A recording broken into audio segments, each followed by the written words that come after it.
Assalamualaikum warahmatullahi wabarakatuh. Bertemu lagi dengan Bu Indah di PPIR seperti biasanya. Hari ini kita akan mempelajari resep seri 5. Oke, sebelum memulai pembelajaran hari ini, mari kita mulai dengan baca basmalah. Bismillahirrahmanirrahim. Oke, ya, ini resepnya ya. Untuk seri 5 ini pertama kali kita akan membuat bedak. Jadi tolong diperhatikan baik-baik, Ibu juga akan sampaikan teorinya. Walaupun harusnya kalian sudah menguasai teorinya karena ada di pelajaran ilmu resep. Ya. Ini kita lihat. Oke. Ini teori bedak. Bedak itu nama latinnya ada Pulvis aspersorius. Bedak. Bisa kalian baca sendiri, serbuk ringan, bebas dari butiran kasar, dimaksudkan untuk obat luar. Jadi bedak itu bukan diminum ya, tapi untuk obat luar. Umumnya dikemas dalam wadah yang bagian atasnya berlubang halus untuk memudahkan penggunaan pada kulit. Ya, biasanya yang seperti botol terus atasnya bolong-bolong ya, tapi kalau kita pakainya masih dus bedak. Catatan untuk talkum, kaolin, dan bahan yang berasal dari mineral lainnya digunakan untuk serbuk tabur harus memenuhi syarat bebas bakteri, Clostridium tetani, dan lain sebagainya. Nah, serbuk tabur tidak boleh digunakan untuk luka terbuka. Pada umumnya, serbuk tabur harus melewati ayakan dengan derajat halus 100 mes atau ayakan nomor 100 agar tidak menimbulkan iritasi pada bagian yang peka. Jadi harus halus banget kalau bedak. Makanya dia ada catatan persyaratan seperti ini. Ya, jadi harus melewati ayakan, artinya harus diayak. Nah, tadi kita lihat yang poin ketiga itu karena pada akhir pembuatannya sediaan bedak harus diayak tadi kan untuk mencapai derajat halus tertentu. Ya, untuk mencapai derajat halus tertentu supaya tidak mengiritasi, maka harus diayak. Ayaknya bisa dengan ayakan nomor 100 kalau bedaknya tidak ada kandungan lemaknya. Nggak ada bahan-bahan yang berasal dari lemak maksudnya ya. Ataupun dengan ayakan nomor 75 kalau dalam bedak tersebut ada bahan-bahan yang mengandung lemak, maksudnya begitu. Seperti bahan-bahan salep, vaselin, adeps gitu ya. Nah, bayangkan abis kamu bikin bedaknya terus kamu ayak. Nah, secara teori dikhawatirkan akan ada yang tersisa, pasti akan ada yang tersisa diayakan selama proses mengayak. Tapi dianggap yang normal, sisa yang normal itu atau yang masih bisa dianulir ya, yang masih bisa dibolehkan itu adalah sekitar 10%. Gitu. Jadi pasti akan ada sisa diayakan. Tapi sisa yang diperbolehkan itu nggak boleh, misalnya sisanya 50% ya nggak mungkin. Ya kan, masa bedaknya berkurang 50%, maka sisa yang masih dianulir berdasarkan teori adalah 10%. Jadi kalau kamu nyangkutnya diayakan cuma 10% ya masih normal, masih wajar, masih diperbolehkan gitu ya. Nah, karena itulah perhitungan di dalam resep bedak ya, khususnya bedak ditambahkan 10%. Jadi setiap zat yang ada dalam bedak itu nanti ditambahkan 10%. Untuk apa tadi? Untuk mengantisipasi kekurangan bobot selama pengayakan. Kamu bayangkan diayak serbuknya masih ada yang tersisa. Nah, sisanya itu yang dianggap normal adalah 10%. Nah, berarti bedaknya kurang 10% dong. Nah, bagaimana cara mengantisipasi supaya bedaknya nggak kurang 10%? Maka perhitungan bedaknya ditambahkan 10%. Kenapa mesti ditambahkan? Karena dianggap khawatirnya nanti yang 10% itu nyisa diayakan. Bisa difahami ya? Nah, kalau ada zat yang tidak boleh melalui proses pengayakan, maka zat tersebut perhitungannya tidak usah ditambah 10%. Contohnya sulfur. Kenapa? Nanti akan dibahas kalau di resepnya ada sulfur. Kalau sekarang kan nggak ada. Oke. Nah, perhitungan bedak karena ditambahkan 10%. Tadi alasannya apa ditambah 10%? Ya, karena pasti ada yang menyangkut diayakan. Dan sisa bedak yang menyangkut diayakan itu yang normal atau yang diperbolehkan sekitar 10%. Makanya perhitungan bedaknya ditambah 10%. Nah, setelah diayak, maka setelah diayak bedak harus ditimbang kembali karena juga nanti khawatirnya berlebih gitu ya. Setelah diayak bedak harus ditimbang kembali sesuai permintaan resep. Kalau di resep dibilang bedak disuruh bikinnya 20 gram, maka timbang 20 gram. Kalau misalnya di resep dibilangnya 15 gram, ya 15 gram sesuai dengan resep ya. Nah, kita lihat sekarang resepnya seperti ini. Ini talkumnya tadi ibu kurangin ya, tidak jadi at 20 tapi at 15. Jadi ini nama dokternya, tanggalnya belum lengkap. Kamu cari dulu kelengkapan resepnya, apa yang tidak lengkap. Resep lengkap atau tidak? Ibu, resep tidak lengkap. Usul, apa tuh yang mau diusulkan? Ya. Bekasi sekian. Asid borik 1,25 gram ya kalau tidak ada apa-apa. Talkum at 15. Sampai, ingat ada sampai, berarti perhitungannya nanti dikurang dengan zat yang sebelumnya atau yang terkandung di dalamnya. Oke. MF Pulv ADSP SUE Proviki 8 tahun. Oke. Kita lihat singkatan Latin dalam resepnya. MF Pulv ADSP itu artinya adalah Misevac pulvis aspersorius. Artinya Misevac sudah pernah ya campur dan buatlah. Pulvis aspersorius adalah serbuk tabur atau kita kenal dengan bedak. Jadi jelas dicampur dan buatlah bedak gitu. Jadi kalau masih ada yang bikin puyer juga ya terlalu gitu ya, karena di sini nggak ada Misevac Pulv numero, kan nggak ada numeronya. Udah gitu nih kan obatnya nih kita lihat nih zatnya zat untuk obat luar semua, bukan obat dalam, nggak boleh diminum. SUE Signa usum externum. Signa artinya sudah tahu, tandailah usum externum untuk pemakaian luar. Ekstern ya kan, luar. Ekstern. Oke. Bisa juga ditulisnya gini, usus externus, sama artinya untuk pemakaian luar. Udah ya, catatannya asidum boricum itu nama zat aktif. Asid borik di lab itu ada 2 jenis.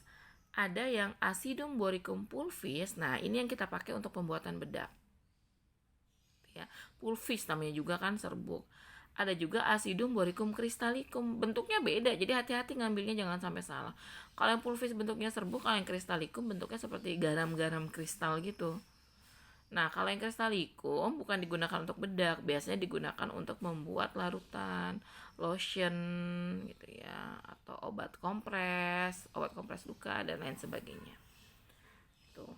Nah, khasiat asidum boricum bisa kalian lihat di FI3, jangan males, ayo dibuka FI3-nya di lab. Tahu kan udah dikasih tahu cara bukanya ya berdasarkan abjad, atau lihat indeks di belakang, paling belakang dari FI3. Nah, kalau talkum adalah nama zat tambahan. Semua bedak itu zat tambahannya biasanya talkum atau talek, biasa kita ngomong ya kan. Salisil talek tuh biasanya bedak keluaran KF, salisil talek itu adalah asam salisil dengan talkum. Jadi talkum itu biasanya zat tambahan dalam pembuatan bedak. Ingat, kita masuk ke perhitungan. Ingat, perhitungannya harus tambah 10% atau dikali 1,1. Kenapa Bu dikali ke 1,1? Nanti bahas ya. Atau langsung aja Bu bahas di sini. Suatu bilangan kalau mau ditambahkan 10% itu sebenarnya sama juga artinya bilangan tersebut dikali 1,1. Nggak percaya? Ayo mari kita coba. Contohnya kayak perhitungan asid borik pulvis ya. 1,25 kan katanya karena khawatir menyangkut di diayakan ditambahin 10%. 1,25 ditambah 10%-nya dari 1,25. Oke ya, kita hitung di sini 1,25. Nah, 10% dari 1,25 berapa? Pakai kalkulator, boleh pakai kalkulator. Malah harus bawa ke lab kalkulator. 1,25 ditambah 10% dari 1,25. Nah, kita hitung dulu pakai kalkulator. 10% dari 1,25 berapa? 0,125. Oke. Berarti 1,25 ditambah 0,125 berapa? 1,375. Oke. Nah, kalau di sini di perhitungan nanti di jurnal kita pakainya bilangan tersebut dikali 1,1. 1,25 dikali 1,1 berapa? 1,375. Sama kan? Nah, mudahan yang mana tapi? Mau pakai cara yang ini atau cara yang ini sama aja. Cuman supaya lebih simpel kalau ibu mah dikali 1,1. Gitu. Jelas ya, jadi boleh pakai cara ini tambah 10%-nya secara seperti ini, atau boleh juga dikali 1,1 karena artinya juga sama. Dikali 1,1 artinya dia ditambah 10%. Udah ya? Nah, talkum at 15. Artinya AT 15, 15-nya ditambahin 10% dulu dikali 1,1. Sama dengan AT 16,5 sampai 16,5. Artinya 16,5 dikurang zat aktifnya berapa? 1,375. Ketemulah talkumnya 15,125. Nah, udah ketemu nih dua zat yang akan kita timbang hari ini atau besok saat di praktikum seri 5 adalah asidum boricum pulvis 1,375 dan talkum 15,125. Tuh. Ya. Lanjut, penimbangan hanya ada dua bahan, asidum boricum pulvis 1,375 dan talkum 15,125. Khasiatnya apa? Nanti tulis khasiatnya lihat di Farmakope Indonesia 3. Kalau tidak mengerti artinya boleh tanya di ibu atau googling dulu, silahkan. Ya, punya Google di handphone itu bukan digunakan untuk hal-hal yang tidak bermanfaat ya, tapi ya gunakan buat belajar, bisa kan gitu. Teknik pembuatannya 1-4 seperti biasa apa? Nanti di jurnal jangan ditulis 1-4. Kalau di catatan boleh. Asal kamu ngerti artinya 1-4 itu apa. Tapi kalau di jurnal kecil, di jurnal nanti jurnal kering di lab nggak boleh nulis 1-4. 1. Apa? Siapkan alat-alat, setarakan timbangan, alasi mortir dengan serbet, timbang bahan obat. Timbang asidum boricum pulvis. Jangan lupa ya, langsung ditulis.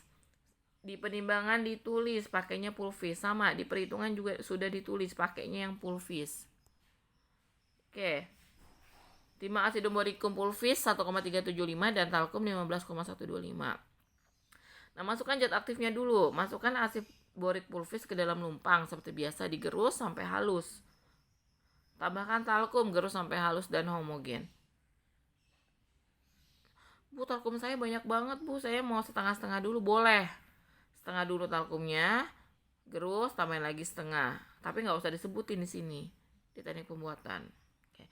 Seperti tadi ibu bilang di teori, kalau bedaknya sudah jadi harus diapain? Yes, diayak dengan ayakan. Nah, ini kita ayak serbuk dengan ayakan nomor 100. Kenapa 100? Karena dalam resep ini tidak ada zat yang mengandung atau yang berbahan lemak. Ya, cuman serbuk dan talkum juga bentuknya serbuk. Udah, ayak serbuk dengan ayakan nomor 100. Pastikan ngayaknya itu sampai semuanya keluar atau melewati ayakan. Nanti minta diajarin sama pengawasnya ya cara mengayak, karena kan ini baru pertama kali mengayak. Jangan diayak gitu, disembur-sembur sampai seluruh mejanya isinya bedak semua. Jangan seperti itu. Jadi harus hati-hati. 7. Kalau sudah diayak, serbuknya sudah keluar dari ayakan, timbang hasil ayakan sampai 15 gram. Kenapa 15 gram? Karena di resep dimintanya bedaknya totalnya 15 gram. Tuh ya. Dah, apa lagi? Timbang hasil ayakan sampai 15 gram. Nah, di sini nanti kamu lapor. Ibu, saya sudah menimbang bedak sampai 15 gram. Nanti diparaf sama pengawas. Kalau misalnya nggak sampai 15 gram, lapor juga aja. Gitu. Nyampainya berapa? Caranya gimana sih? Serbuknya taruh di sebelah kanan. Bedaknya taruh sebelah kanan. Terus kamu ambil anak timbangan 10 dan 5 gram. Kamu timbang deh. Nyampe nggak tuh 15 gram? Kalau lebih gimana, Bu? Kalau lebihannya kamu keluarkan dari serbuk. Ya, kalau lebih misalkan nih kamu udah bikin nih. Kan gini kan. Ini udah ada timbangan 15 gram. Ini serbuk kamu. Jangan lupa sama-sama dikasih kertas perkamen ya. Pas kamu timbang gitu ya, ternyata berat ke kanan. Ternyata lebih berat ke kanan, artinya ini kelebihan. Nah, ini dikeluarin dikeluarin lebihnya sampai ini setara, kamu keluarin sampai ini setara, terus kamu bungkus seperti bungkus puyar, tapi jangan diminum ya. Udah, terus tulis di sini sisa bedak.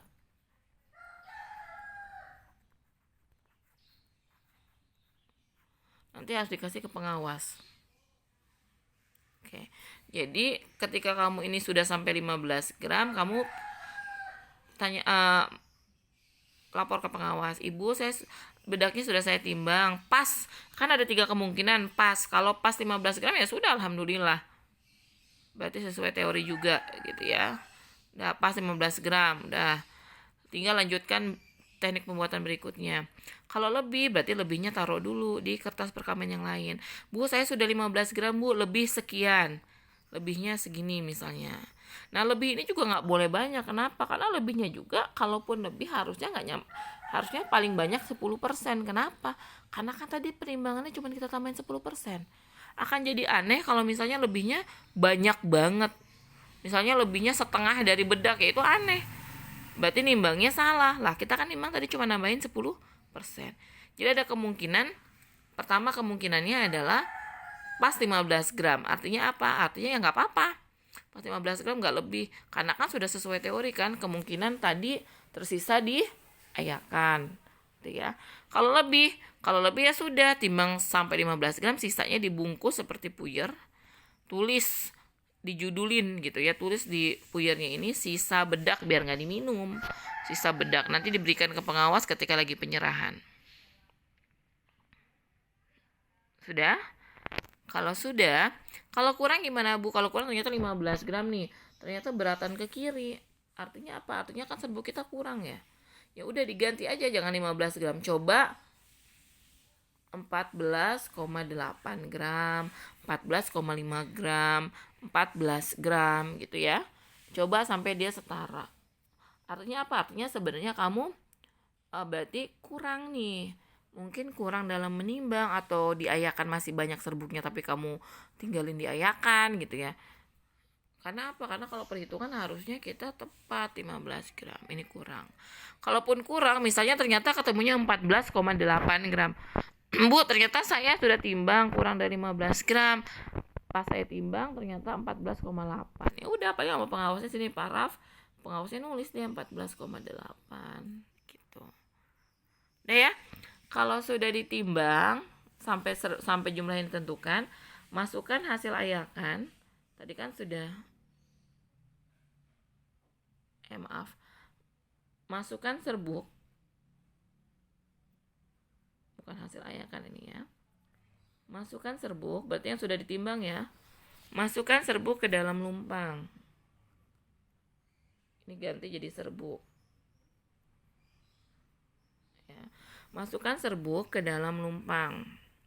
Atau masukkan bedak ke dalam lumpang, boleh. Diaduk sampai homogen. Jadi kalau sudah ditimbang, masukin lagi ke dalam lumpang. Ya, diaduk-aduknya pakai apa? Aduknya pakai sudip. Diaduk sampai homogen atau digerus pelan, boleh sampai homogen.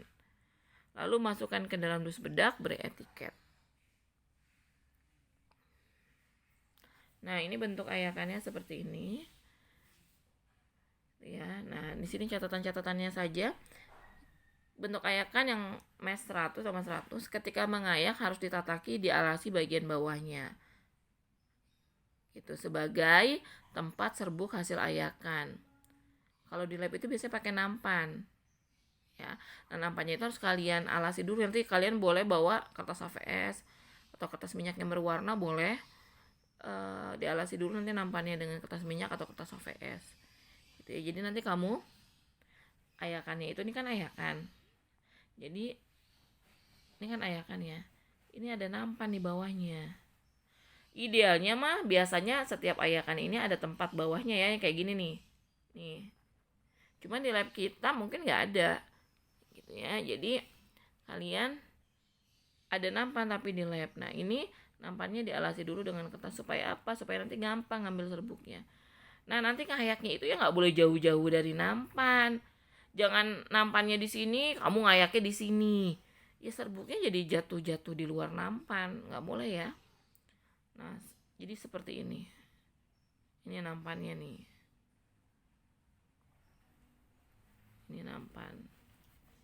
Ini ayakannya. Seperti itu. Nah, yang paling penting lagi adalah pastikan semua serbuk sudah terayak dengan baik. Jadi nanti serbuk kamu itu, ini kan serbuknya nih. Serbuknya lewat ayakan gini. terus diayak, nanti dia keluar di sini ya, keluar di sini, berarti itu namanya sudah melewati ayakan. Pastikan semua serbuk sudah terayak dengan baik atau sudah melewati ayakan. Kalau masih belum melewati ayakan, wah tapi masih banyak nih serbuk saya belum terayak. Nah, jangan putus asa. Masukin lagi serbuknya ke dalam lubang, kamu gerus. Mungkin tadi kamu gerusnya belum sampai halus. Kan? Gerus lagi sampai halus, baru kita ayak lagi. Ya. Wah, masih ada sisa lagi nih banyak. Lakukan terus sampai semua serbuk terayak. Ya tadi, kalaupun minimal tersisa itu paling cuma 10%, nggak boleh lebih. Makanya lakukan dengan sungguh-sungguh. Oke, penyerahannya sudah. Wadahnya dus bedak, etiketnya warna biru, labelnya karena obat bebas ya, tidak pakai label. Signanya untuk pemakaian luar, pronya Vicky 8 tahun. Etiketnya kenapa biru? Ya karena ini adalah obat luar. Ini bentuk dus bedak yang ada di lab, yang kalian punya ya, maaf. Tidak ada di lab, yang kalian punya seperti ini, yang diberikan dari sekolah. Kalau ibu mah sarannya yang agak plastik ya, biar awet. Tapi nggak apa-apa kalau ada yang seperti ini. Nanti cara nulis etiketnya seperti ini, nomornya nomor 1, tanggalnya tanggal praktikum, Vicky untuk pemakaian luar. Jangan lupa paraf yang membuat etiket. Itu ya. Kalau masih ada yang belum jelas bisa tanyakan di grup WA. Kita cukupkan dulu sampai di sini. Assalamualaikum warahmatullahi wabarakatuh.